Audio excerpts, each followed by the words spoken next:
All right, welcome to the lunchtime video. The last video, we finished up the topic of routing policy and BGP AS path, 4-byte AS path versus 2-byte AS paths. We learned a lot just doing extra exercise, trying to get some sort of indicator about BGP rejecting a route due to there being a duplicate in the AS path. We were actually able to find it using trace options. So I kind of learned in that last video the value of trace options. So for all my previous video, all my videos after that realization, I'm going to try to use trace options as much as I possibly can. So the next lab we've got is going to be on, let's see here. So it's routing policy, and then it's going to be for, so routing policy for communities. So there's kind of a lot of overlap between the two, but it just gives me opportunity to go back and use those trace options and dive in at a deeper level, which is something I'm very much looking forward to.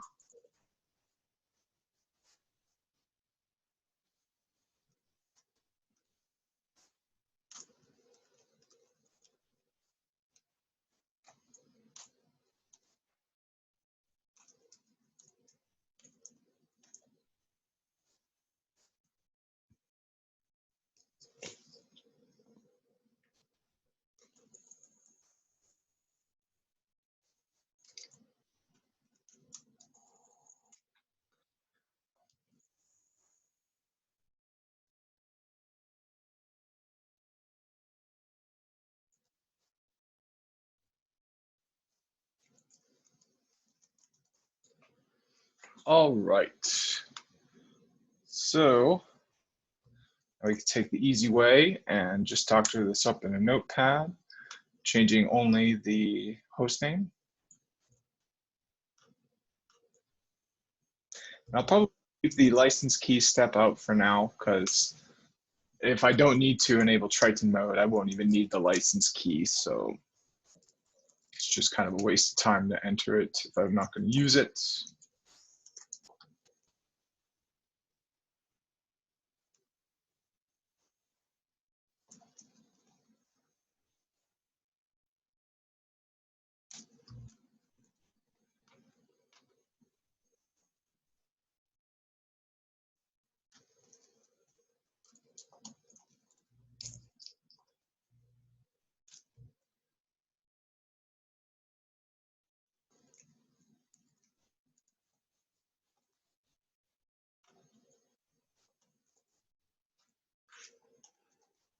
All right, so the lab is going to be good to go right now. So here's the configuration we're going to need to put in. I will do the reading beforehand. This is example configuring communities in a routing policy. A community is a route attribute used by BGP to administratively group routes with similar properties. So we knew that already from the last topic. We also know that it's an optional transitive, but what we don't know is why this is still chirping. Oh, I forgot to do the delete.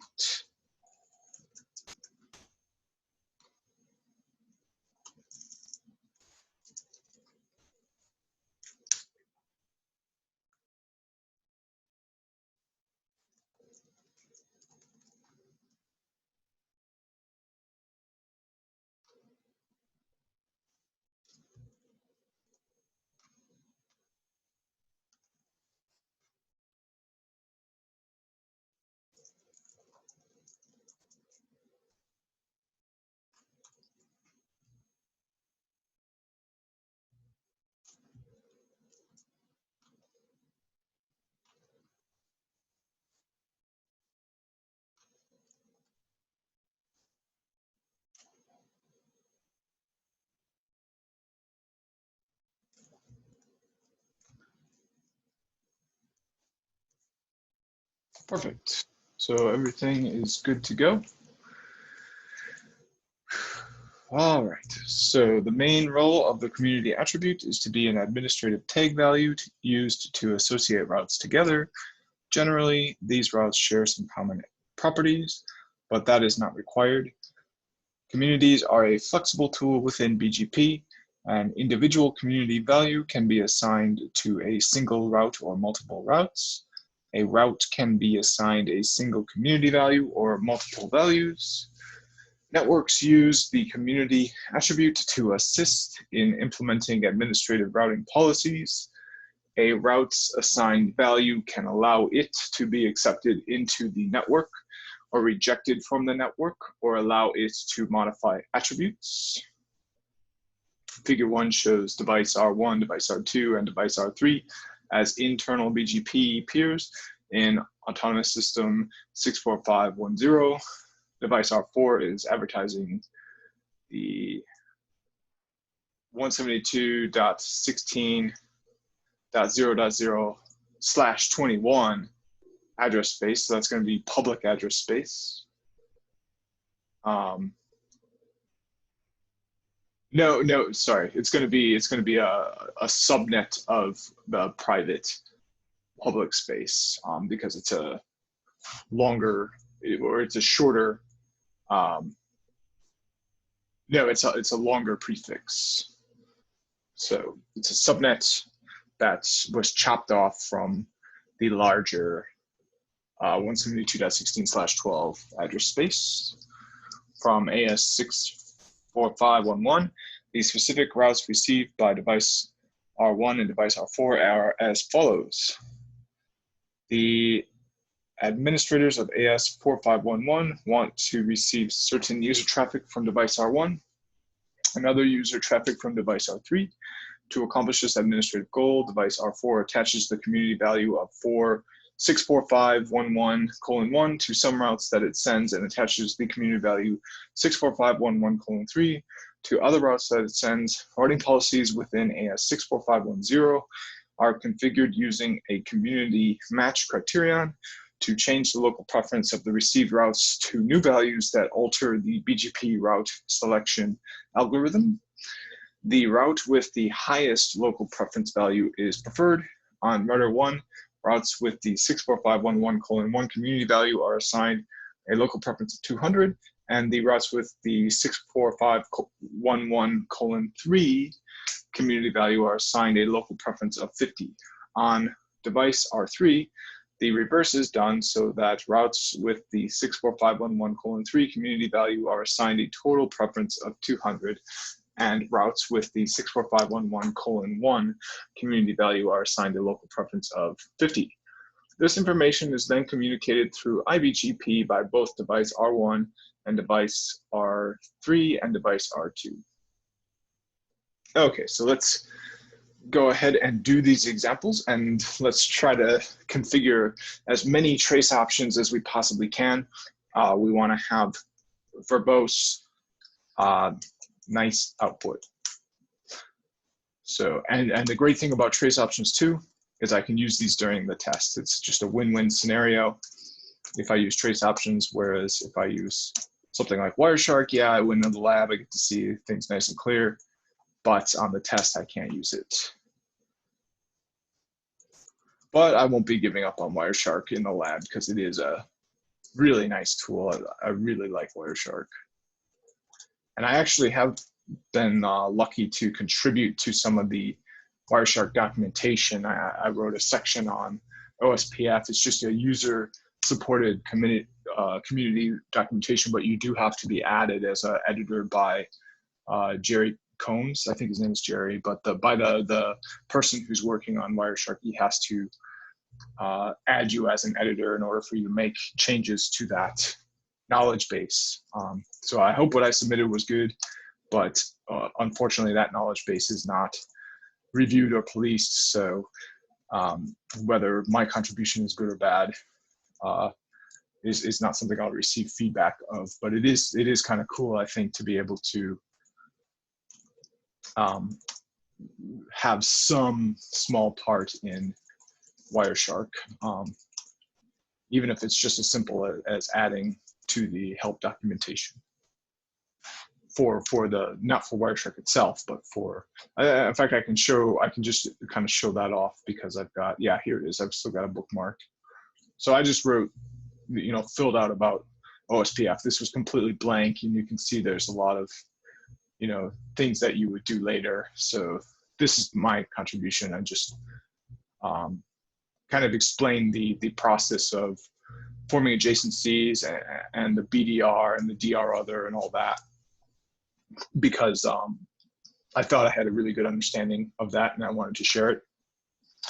That's something I can do also during this, is if I want to write down, take notes on how something works, I can just go right to the Wireshark Wiki and I can make it so that everyone benefits from my notes and not just myself for the test.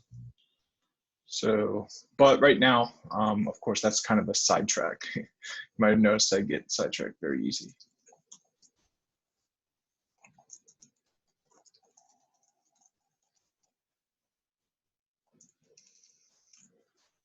So let's see if there's trace options under the interfaces. Ah, there are. So let's see what kind of flags are available.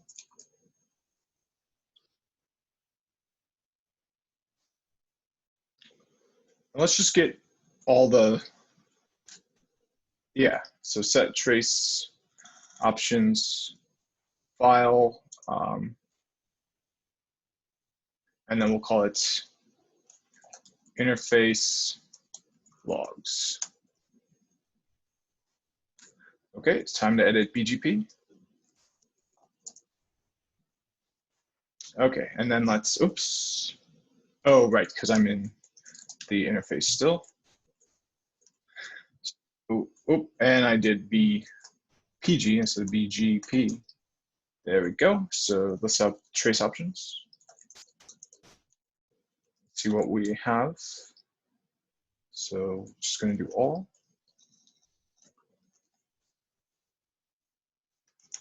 It's going to be BGP logs. So, yep. So now we'll configure the actual stuff.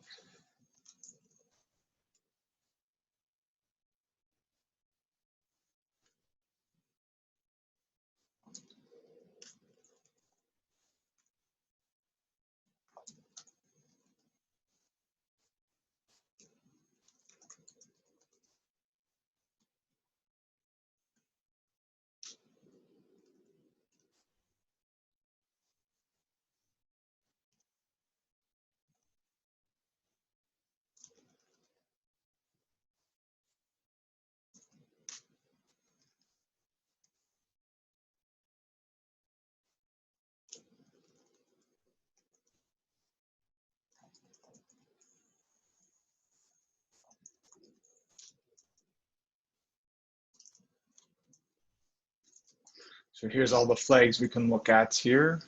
And yeah, all of this is going to be just so useful for the test. I mean, it almost seems like a cheat code if I can actually do this. I wouldn't be surprised if there were some issues with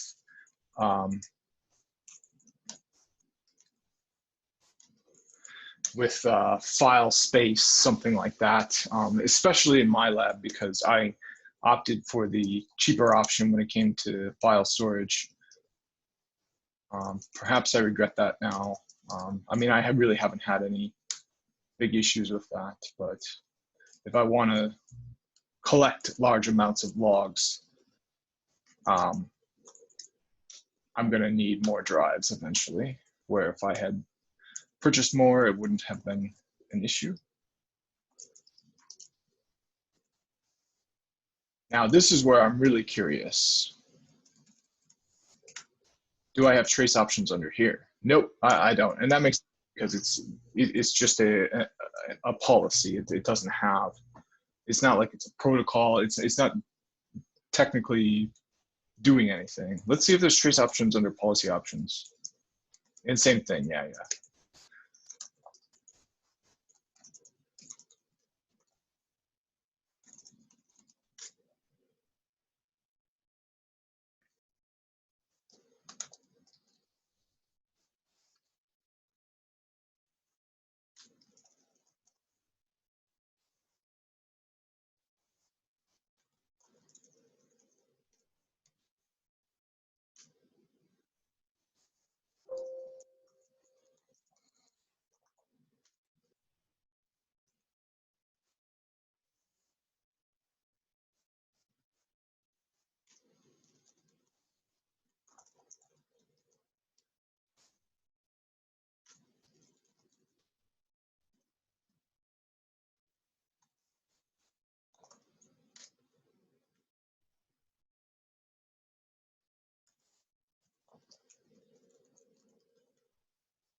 Okay, so we saw we didn't have the option to set up trace options under policy options, and that's kind of intuitive that that is the case because it's just a policy option. It's not an actual. I mean, it'd be nice if you could see like log messages of when it matched or something like that, but unfortunately that is not the case. Or if that is possible, it's not possible through through setting up trace options.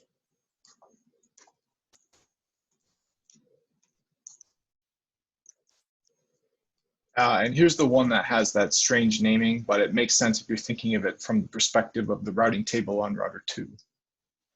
Because the routes aren't coming from router 1. They're coming from router 4. I think I might have actually already done this one, but it's going to be no, well, you know, it might be a harm to do it again because I might run out of time before I take the test. But just learning how to be comfortable with these trace options, reading them, that's just going to be completely invaluable. So I'm definitely making the most of it.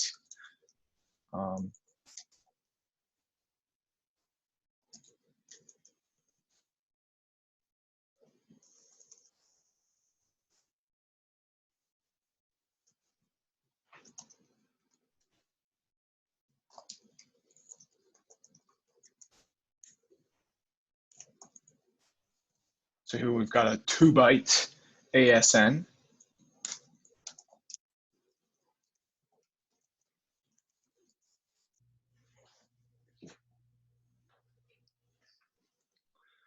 Show BGP. It's going to be summary maybe. So we can see kind of about some more information about our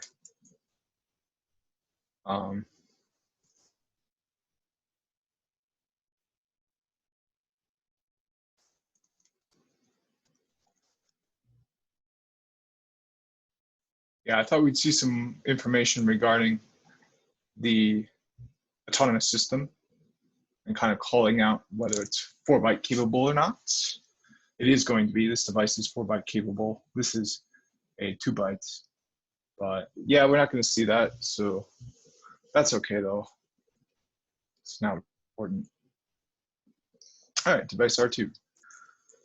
Thankfully, a smaller configuration.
Oh, it looks like we do get trace options for the routing options.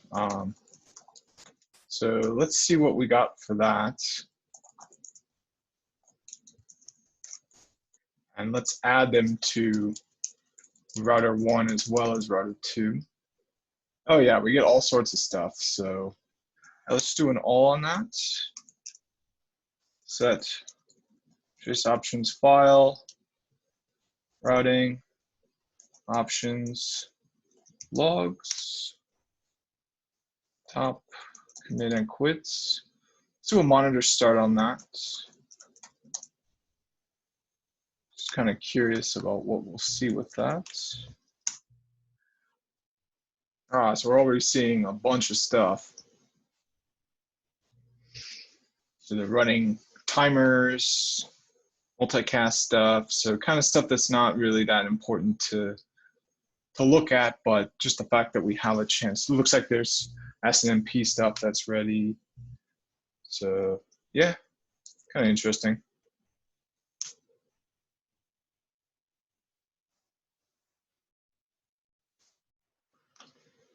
All right, so trace options, flag all, set trace options, file, routing, options, logs. Okay.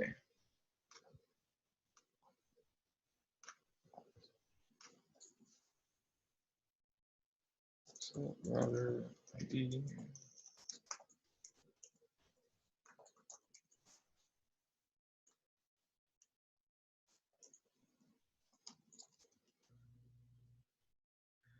Oh, oops, and I did actually forget to, I did want to have a look at the OSPF logs as this commit was going through.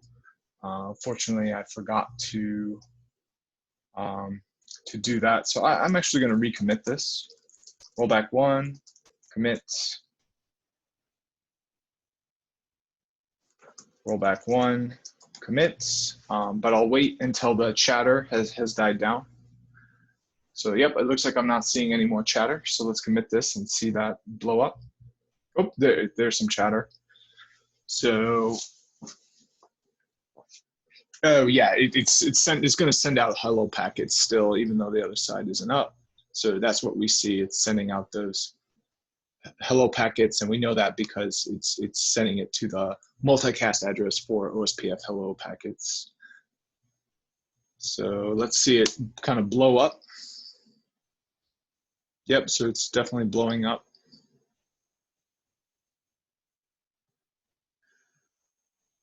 Should be, yeah, there's kind of too much information. So it'd be nice if there was a way I could figure out more what is necessary or not. Sometimes it's nice having too much information though, because you can see everything. And then of course, I'm gonna be having secure CRT in the exam, so I can just do a select all terminal, jumping into a notepad, and use really good, use regular expressions to find what I wanna know. Like it's gonna be, I almost kind of feel a bit overconfident at this point, having the ability to, oh, was it deleted? Why was it deleted?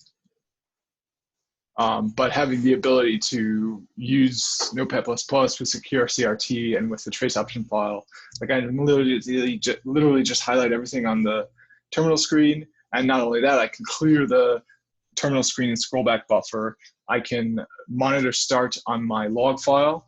I can do whatever I need to do. Then grab the whole screen scrape, monitor stop on the log file, do a control F in Notepad after I paste it all into Notepad++, because I'm going to get that on there too. And then just search for whatever I need to search for. And like an IP, I can search for an IP, I can search for hello, I can, like it's, I'm almost feeling like I can go and take it tomorrow, just doing all that. But I think that would not be advisable, especially with the COVID-19 stuff. I think March is still probably, oh, sorry, I think September is probably still my best bet. And September is coming up faster than it's still more than 100 days away, but not by that many. It's probably about 120 days away by now. Maybe a little bit over that, but probably not much. Which is not a lot of days, especially since not every day can be perfect.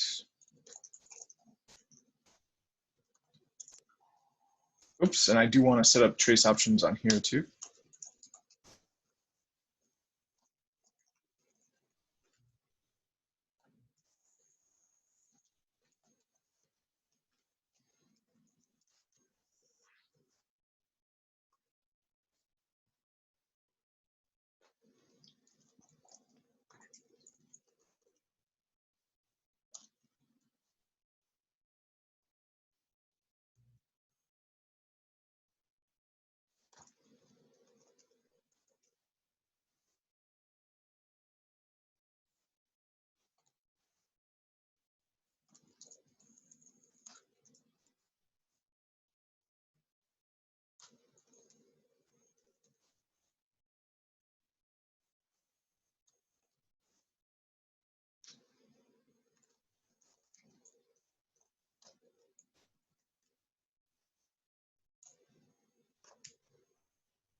Now let's see kind of some ways I could narrow this down. So let's try to find some, aha, look at this.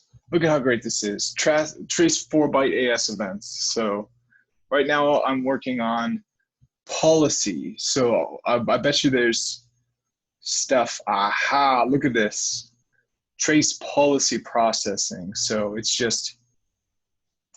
just couldn't be any better. These trace options are just, there literally couldn't be a more perfect thing to use to help me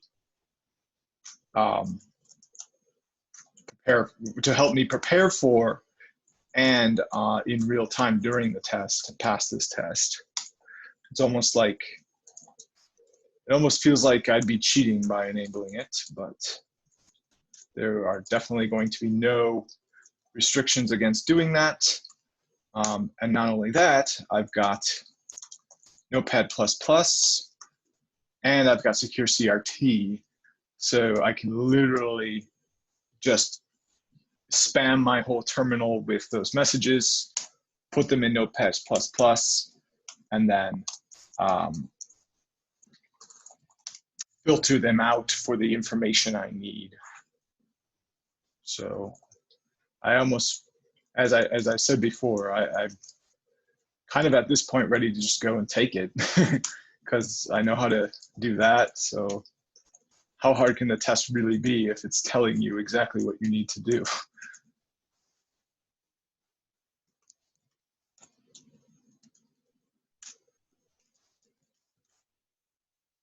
course, troubleshooting is just one component. So there's also going to be the component of just straight up configuring things, which the trace options won't really tell you.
And here we don't have any trace options.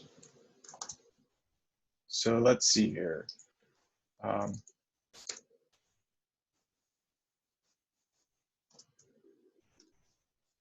Oops.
All right, so file list. Oops, actually it's going to be show log, pipe match logs, so we can see everything. Yeah, and you can see they're collecting at quite the rate. So I've already got. Actually, kind of surprised there's so many extra. I guess routing options is the one. But I would think that OSPF logs would be filling up at the highest rates, but it looks like. I don't understand why this says commit check. That's interesting, but let's take a look at some of these logs. So monitor start BGP logs. We got some. So I think it does have a neighborship with router 1 and router 3. Yeah. So that's not surprising that there's going to be some. Oh, it's got 3 neighborships? Oh, yeah, it does. Okay. But yeah, we should be seeing keep alives. Yep, there we got them. There's probably an update. Well, no, there's no update because, well, yeah, I think router 4 is going to be where we'll see those updates. So I'll keep this running, and we'll see those updates propagate through. I think I'll look at. I'll send out a different, or sorry, I'll have a different file monitored on each one of these. So on this one, I'm going to go monitor, or sorry, I'll do show log pipe match logs, and then I'll do monitor start, and then the routing options might be interesting. And then on the other one, I'll do either the interface or the OSPF ones. I guess I'm not sure which one. Why don't I go with the interface ones, because we already looked at the OSPF ones earlier.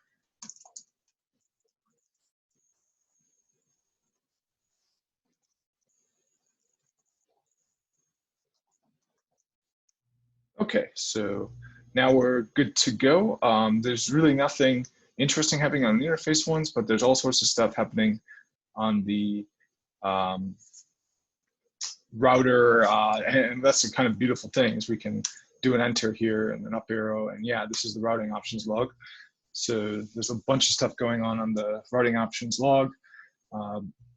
BGP log, we've just got those keep alive, so there's really nothing going on there. Aha, we've got these EOF read messages, so that's interesting, the keep alives. Oh, well, Yeah. I don't think it's. I don't think this is the. Can we see the length of this? Um, I don't think that's the length 23 messages that we learned about last time. Those come in update packets, and we have not received any update packets left. But we've got a solid 10 minutes to configure the final router.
Oh, you're gonna.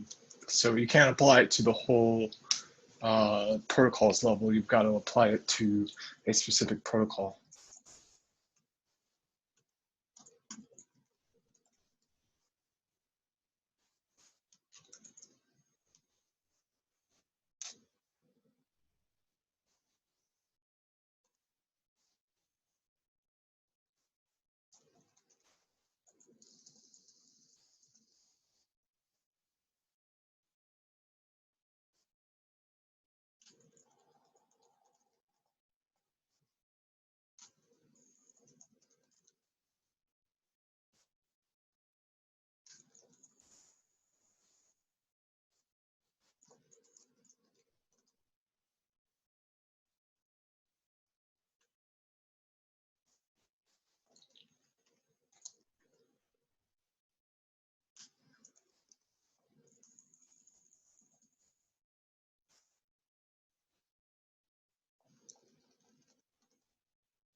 Perfect.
Okay, so this is done, and it got done in plenty of time. Let's look at those trace logs, see if anything is interesting. So we got absolutely no activity on the interface logs, even though it did form a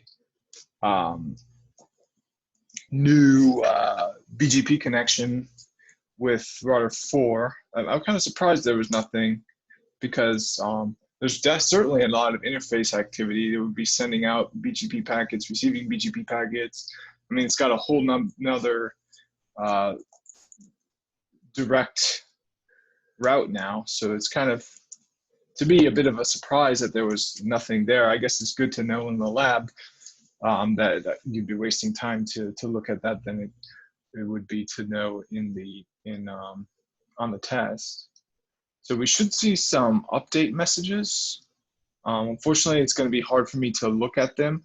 And since I'm not using secure CRT, I don't have the ability to dump it into a notepad right now. That's something I'm going to, between videos, try to figure out how to do.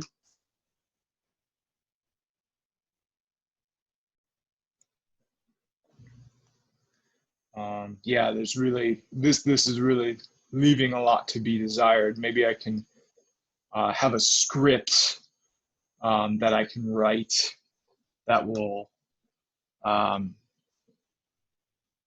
just take it and put it in my clipboard for me. But I don't know what language is supported. I don't know what the commands are.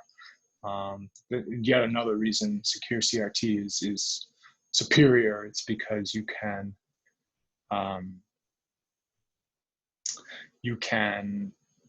use scripting in it, and it has a great explanation of all the things you can do. It's Python, which is on a lot of devices already. I might actually ask the exam proctor if he can get Python on mine and get it compatible with secure CRT.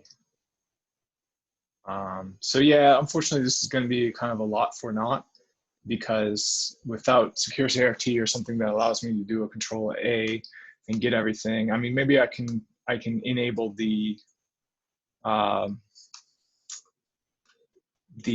keyboard shortcuts.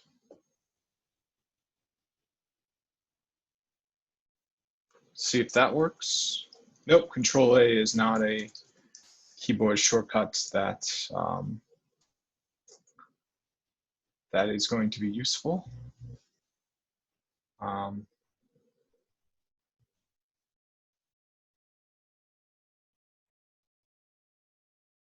So I'll disable it again so they don't get in the way of my hotkeys.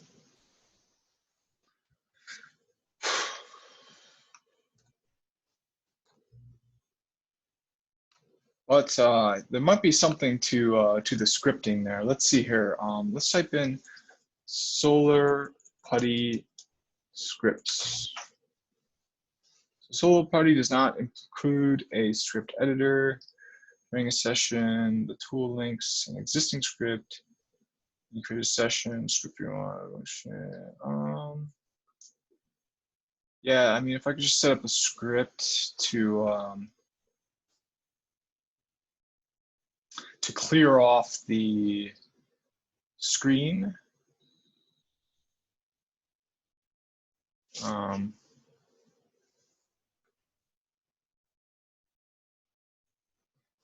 Let's see here, select all. Nope. Clear script. Aha, scripts, here we go. Yeah, I mean, this is just what was read before. So yeah, nothing special about this terminal. Not too much to like, a lot to not like. So that's something I will want to do eventually, is set up secure CRT on my lab device. But unfortunately with secure CRT, you do need a license to do a lot of the things that are kind of essential and make it so much better than other terminals. So in the 7 minutes I've got, I mean, we saw how easy it is to set these up. Unfortunately, they can get a little bit more complicated once you want to actually go back through them. It really depends on the terminal you've got at your disposal, and it's kind of a lesson in why it's important to pick your terminal carefully. I think MobaTerm is generally good, so I could probably switch to that as well. I just need the capability to clear off my screen and to grab the whole screen and put it into Notepad. So it looks like this one isn't working, these hidden routes. So let's see what the issue is here. So they're both in established state, so I don't see why router 2 is not, oh, what is it not even doing? So it's not advertising those routes for some reason. We can see that router 4 is advertising them. So it looks like it's advertising them to router 3.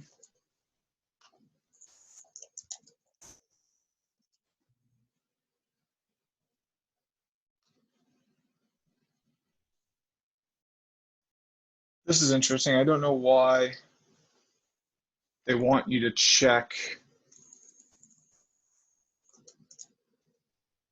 Oh, okay.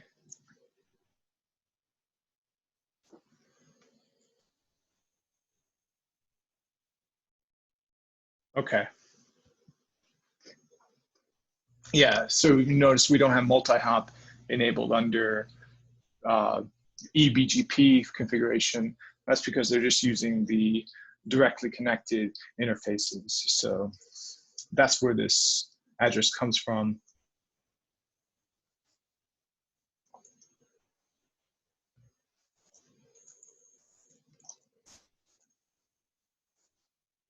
So all the routes are being advertised out there. Are they being advertised over to router 2? They are. So for some reason, router 2 isn't accepting these routes. And I think I know why. We can see that there's no, oh,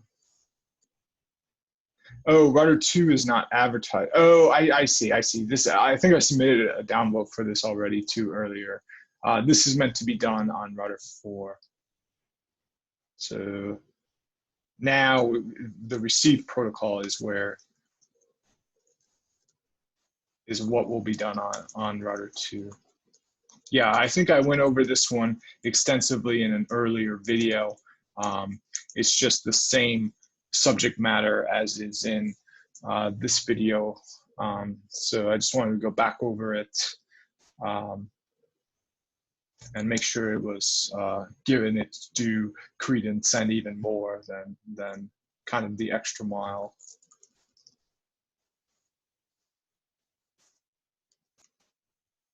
But yeah, everything looks good. It's working the same way it was.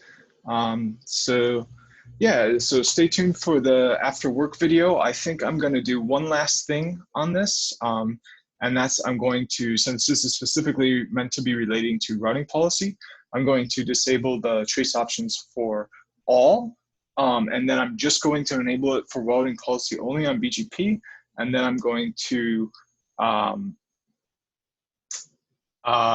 delete those redistribution, those advertisements of the routes from router 4 and see what I get.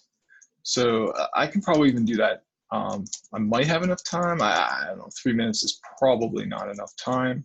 Oh, and it's not even going to be done on router 2. It's going to be on router 1 and router 3. So yeah, I think I've demonstrated that I'm really not going to have enough time to do it justice. So stay tuned for the after work video where I clean that up. And then I move on to the next topic, IPv4 and IPv6. So more to come. Thanks for watching.